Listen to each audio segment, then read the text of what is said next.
Hello? There is a man who was piloting a light aircraft to an island and mysteriously disappeared while flying over the Bass Strait. Before disappearing, the man reported to air traffic control over the radio that he might be seeing a UFO, and then he suddenly vanished.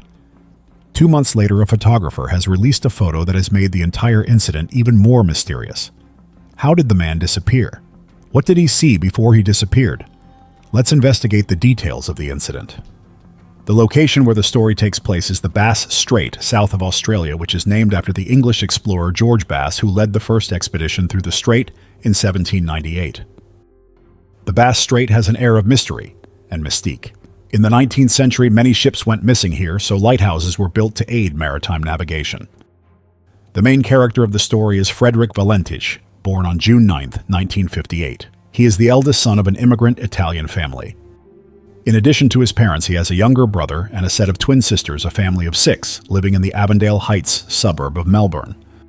From a young age, Valentich had a passion for aviation and always dreamed of becoming a pilot. After graduating from high school in 1974, Valentich applied twice to join the Royal Australian Air Force, but was rejected due to academic issues.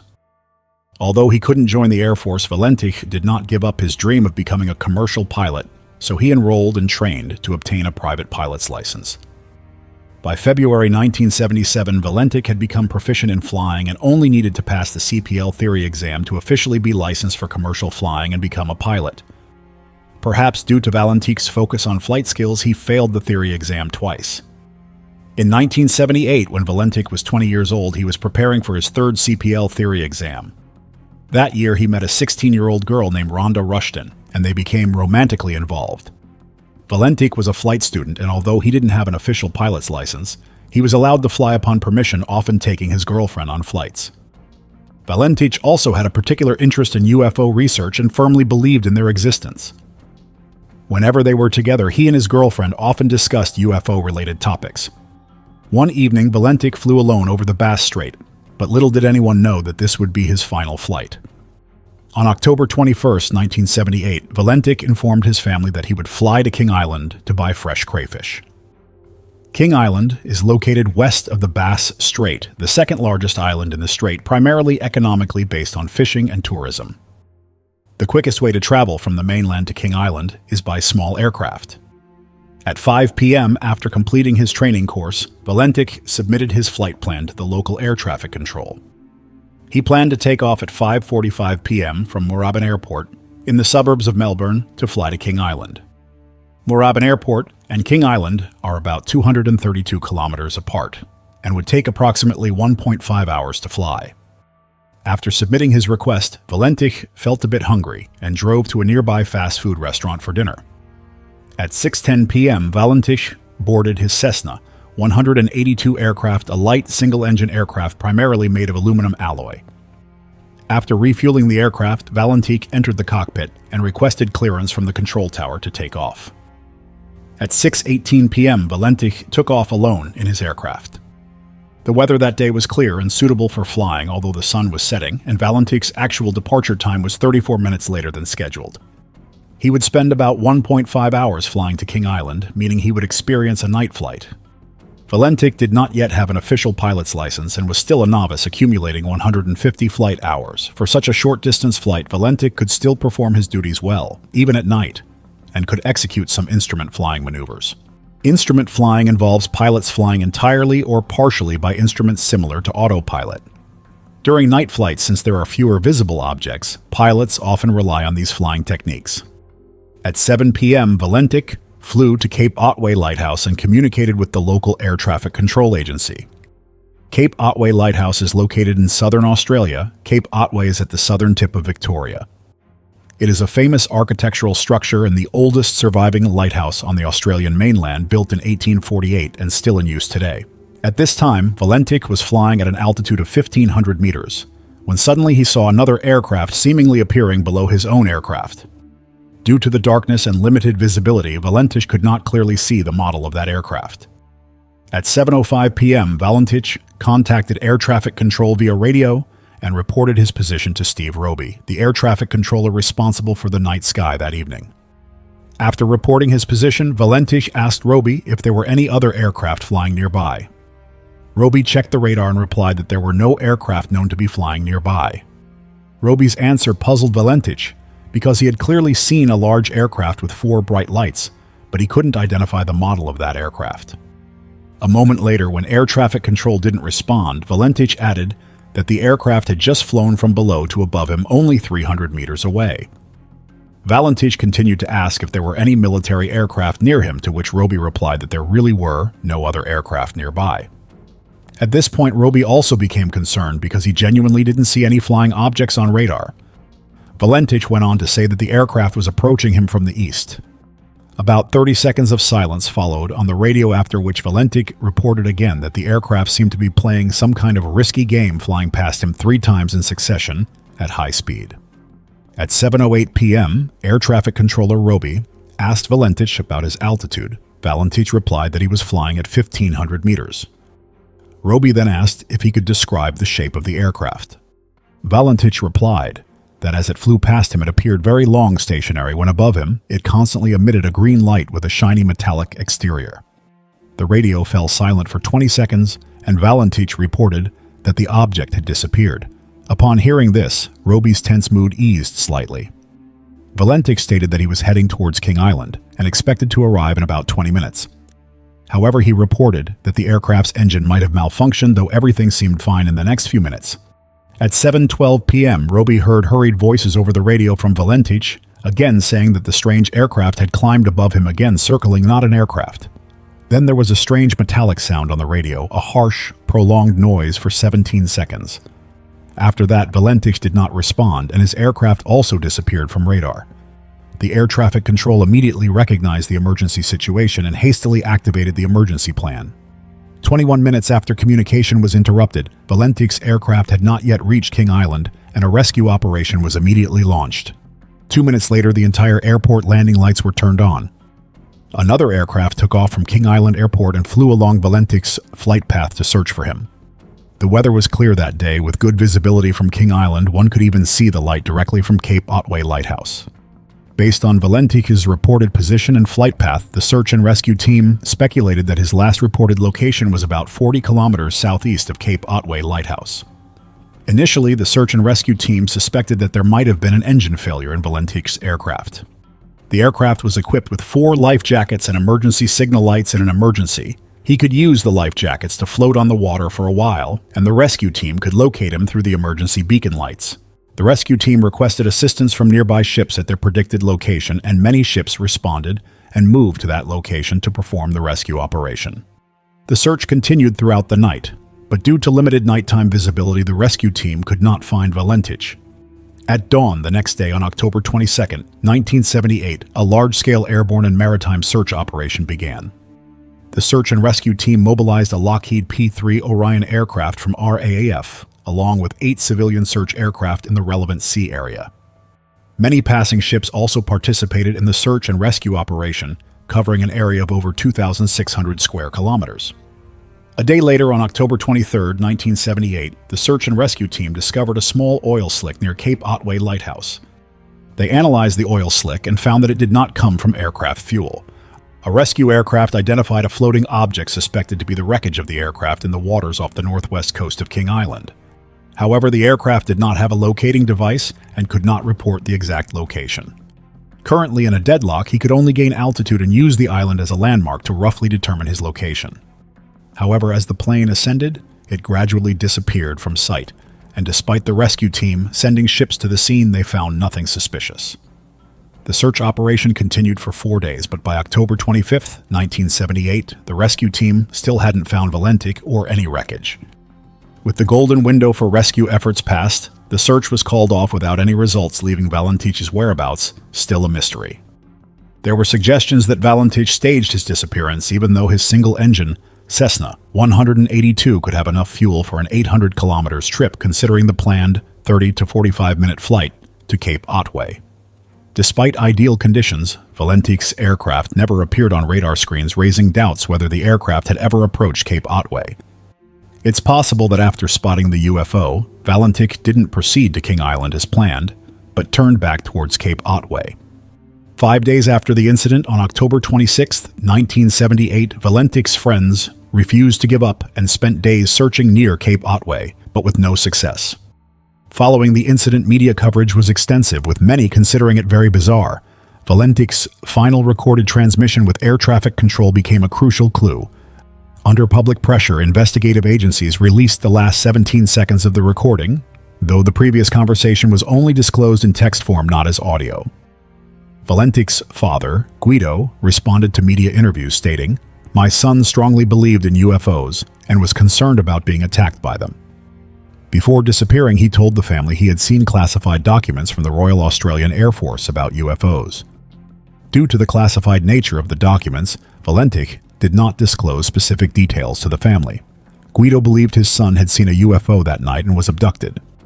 Following an interview, an article titled, "UFO Took Our Boy Pilot's Parents," suggested Valentich had been abducted by extraterrestrials, immediately gaining widespread public sympathy upon publication. Over time, more witnesses came forward to provide reports to investigative agencies or the media about what they saw. One man claimed that at 11:45 p.m. his son saw a green light beam 120 kilometers from Cape Otway Lighthouse, suspecting it was emitted by a UFO. Another local official stated, "That evening, I also saw a sparkling metallic object flying southward." The Australian newspaper reported that a man and his wife camping in Bateman's Bay saw a bright white object performing crazy maneuvers in the sky over the sea maneuvers no aircraft could perform. A month before the incident, a woman living on King Island wrote to the newspaper, "As I was driving home, I suddenly saw a bright column in the sky moving quickly northward and finally disappearing near Cape Otway Lighthouse." Additionally, several other witnesses claimed to have seen UFOs on the night Valentich disappeared, further adding to the mystery and intrigue surrounding Valentich's disappearance. 2 months after Valentich disappeared in December 1978, a new witness emerged. Roy Manifold, a professional photographer, captured several sunset photos near Cape Otway Lighthouse that evening. At first, he didn't notice anything unusual, but after returning home and developing the photos, Roy discovered in the final image, in the upper right corner, a flying object surrounded by clouds. Initially, Roy thought it might be due to film mold or processing errors, but upon rechecking the film, he found it undamaged and the object in the photo seemed real. Roy provided the film to a UFO research organization, which confirmed there were no issues with the photography. However, no one could offer a satisfactory explanation for this observation. Over time, more clues emerged suggesting Valentich may have been abducted by UFO, a viewpoint strongly supported by his family. 3 months after the incident in January 1979, Valentich's father, Guido, wrote a letter to the investigative agency requesting the full release of the conversation's audio recording. The investigative agency refused, citing an ongoing investigation and insufficient grounds for disclosure, reinforcing Guido's belief in his own conclusions. With the help of some individuals, Guido successfully obtained a copy of the conversation's recording. He signed a confidentiality agreement allowing him to only publicly share it with family members, hence the full recording remains unpublished to this day. In reality, Valentich lacked flying experience. He had failed his commercial pilot's license exam twice before and had just completed his third attempt shortly before his disappearance. After the exam, he and his girlfriend brought some wine to the flying instructor's house, Edwin Robert Barnes. Valentich expressed, "I'm sure I'll pass this time, so I want to celebrate with you beforehand." However, Edwin reminded him, "You're a trainee pilot and must be ready for duty at any time, so no drinking." Still, the instructor promised Valentich that if he officially passed, they would celebrate together. A few days later, Valentich called instructor Edwin and happily announced he had passed, but in reality, he lied. It was only after the incident that Edwin discovered Valentich had actually failed again, leading him to speculate that Valentich's disappearance might be related to his failure. Some media outlets interviewed Valentich's girlfriend, who recounted that Valentich had visited her. At 9:15 p.m. the night before the incident, Valentich seemed worried and preoccupied. He told her that the next day he would go to King Island, and upon returning, they would celebrate their 6-month anniversary together. Valentich planned to take off at 4:30 p.m. and arrive at King Island by 6 p.m. He intended to return by 7:30 p.m., but his actual schedule that day was delayed. After Valentich disappeared, his girlfriend found his car, but there were no clothes inside, indicating he had no intention of going out that night. Valentich told his family and girlfriend that his purpose in going to King Island was to buy crayfish, but local fishermen on King Island stated they had not exchanged anything with Valentich recently about purchasing crayfish. The destination on Valentich's final flight was King Island, yet few knew the true motive behind his flight. Valentich also did not inform King Island Airport of his intention to land there, contrary to standard pilot procedure. In the flight's purpose section, he wrote he was going to King Island to pick up a friend, which conflicted with what he had told his family and girlfriend about buying crayfish. Subsequent investigations revealed that neither of Valentich's stated reasons was true, casting suspicion on his true purpose for going to King Island. The incident garnered global attention and sparked numerous hypotheses, with the most prevalent suggesting Valentich was abducted by an unidentified flying object of extraterrestrial origin. Others concluded Valentich staged his own death to escape. According to the investigation, Melbourne police received reports of a light aircraft landing near Cape Otway Lighthouse, leading some to speculate that Valentich may have committed suicide due to failing his exam. However, his family members disagreed with this view. His girlfriend also revealed that he had proposed to her the weekend before the incident and she had accepted. It seemed improbable that someone full of hope for life would suddenly plan to disappear. Another viewpoint suggested that Valentich became disoriented in space and flew upside down, as inexperienced pilots can easily lose spatial orientation at night. Spatial disorientation is like an illusion, where the pilot's perceived or assessed flight state does not match the actual conditions. It's highly dangerous, and even experienced pilots can encounter it under certain conditions. Valentich, being a novice, was highly susceptible. Spatial disorientation can occur in various ways, such as the deadly spiral. After performing a series of maneuvers to correct course, pilots may inadvertently control the aircraft horizontally without visual horizon or other visual reference points to make corrections, leading them to misinterpret that the aircraft is still turning when in reality it's flying level. The pilot continues an incorrect control inputs, causing the aircraft to spiral and lose speed, ultimately resulting in a freefall. The continuous spiraling can lead to engine issues, Valentich mentioned, though this hypothesis is not officially recognized. Another possibility regarding the disorientation that night could be due to low night vision, where the horizon cannot be clearly distinguished when sea and sky blend together. After changing the aircraft's position, the pilot mistook the sea for the sky, thinking the aircraft was flying horizontally when it was actually inverted. Valentich mentioned to air traffic control that there was an aircraft flying above him, but it's likely the light he thought he saw was actually the reflection of his own aircraft on the sea surface, and he subsequently crashed into the water. However, investigators dismissed this hypothesis because Valentich's Cessna 182 could not continuously fly inverted, as the aircraft's fuel supply system would cut off quickly, causing the engine to stop. A hypothesis published in 2013 based on radio transcripts and other data proposed by some astronomers and retired USA Air Force pilots James Magaha and Joe Nickel suggested that Valentich's lack of experience led him to be deceived by an illusion of a tilted horizon he tried to compensate for, inadvertently putting his aircraft into a downward spiral known as a graveyard spiral, initially mistaken for a simple orbit.